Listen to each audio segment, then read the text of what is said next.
नमस्कार, आप देख रहे हैं रिपोर्टर एमडी। आसपास की दुनिया सबसे पहले आपके सामने। सुप्रीम कोर्ट ईडी मामले में केजरीवाल को अंतरिम जमानत। गिरफ्तारी को चुनौती वाली अर्जी को अब बड़ी बेंच सुनेगी। शीर्ष अदालत ने 15 अप्रैल को धन शोधन मामले में केजरीवाल की गिरफ्तारी को चुनौती देने वाली उनकी याचिका पर ईडी से जवाब मांगा था। आम आदमी पार्टी के संयोजक ने दिल्ली हाईकोर्ट के 9 अप्रैल के आदेश को शीर्ष अदालत में चुनौती दी थी। दिल्ली के मुख्यमंत्री अरविंद केजरीवाल को सुप्रीम कोर्ट ने अंतरिम जमानत दे दी है। अहम बात यह है कि केजरीवाल को यह राहत ईडी से जुड़े मामले में दी गई है और फिलहाल वे सीबीआई की हिरासत में है। ऐसे में उन्हें अभी जेल में ही रहना होगा। इससे पहले पीठ ने 17 मई को केजरीवाल की याचिका पर अपना फैसला सुरक्षित रखा था। दरअसल ईडी की ओर से उनकी गिरफ्तारी को चुनौती देने वाली उनकी याचिका पर सुप्रीम कोर्ट में आज यानी शुक्रवार को सुनवाई हुई।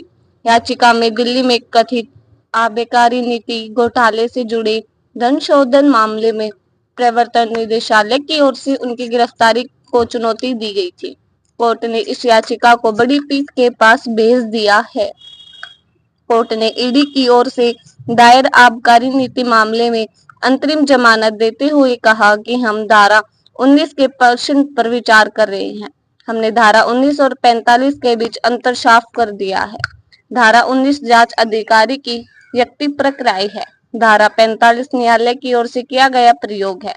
जस्टिस खन्ना ने कहा कि न्यायालय की शक्ति अधिकारी की शक्ति से अलग होती है।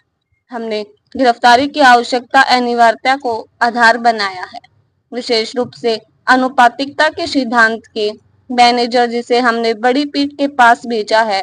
तो गिरफ्तारी की नीति क्या है, इसका आधार क्या है, हमने संदर्भित किया है। जस्टिस खन्ना ने कहा कि क्या गिरफ्तारी की आवश्यकता अनिवार्यता गिरफ्तारी के औपचारिक मापदंडों की संतुष्टि को संदर्भित करती है। हमने माना है कि केवल पूछताछ से गिरफ्तारी की अनुमति नहीं मिलती।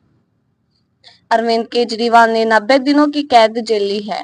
हम निर्देश देते हैं कि केजरीवाल को अंतरिम जमानत पर रिहा किया जाए। हमें पता है कि वह एक निर्वाचित नेता है। हम स्पष्ट नहीं है कि क्या हम एक निर्वाचित नेता को पद छोड़ने और सीएम के रूप में काम न करने का निर्देश दे सकते हैं। हम इसे उन पर छोड़ते हैं। जस्टिस खन्ना ने कहा कि हमने चुनाव फीडिंग के बारे में एक प्रश्न उठाया है। हाल ही में संविधान पीठ ने चुनावी बॉन्ड योजना को रद्द कर दिया था। एक तरह से यह मामला भी चुनाव में फंडिंग से जुड़ा हुआ है, जिसकी गहराई से जांच की गई है। शीर्ष अदालत ने 15 अप्रैल को धन शोधन मामले में केजरीवाल की गिरफ्तारी को चुनौती देने वाली उनकी याचिका पर ईडी से जवाब मांगा था। आम आदमी पार्टी के संयोजक ने दिल्ली हाईकोर्ट के 9 अप्रैल के आदेश को शीर्ष अदालत में चुनौती दी थी। फिर हाईकोर्ट ने क्या कहा था? हाईकोर्ट ने मामले में केजरीवाल की गिरफ्तारी को बरकरार रखते हुए कहा था कि इसमें कोई अवैधता नहीं है और जांच में उनके शामिल होने से बार बार इनकार करने के बाद ईडी के पास कोई विकल्प नहीं बचा था।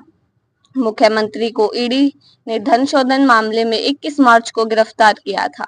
उन्हें एक निचली अदालत ने 1 लाख रुपए की निजी मुचलके पर मामले में 20 जून को जमानत दी थी। हालांकि ईडी ने अगले दिन दिल्ली हाईकोर्ट का रुख किया था। ईडी ने दलील दी थी कि केजरीवाल को जमानत देने का निचली अदालत का आदेश एक तरफा और गलत था।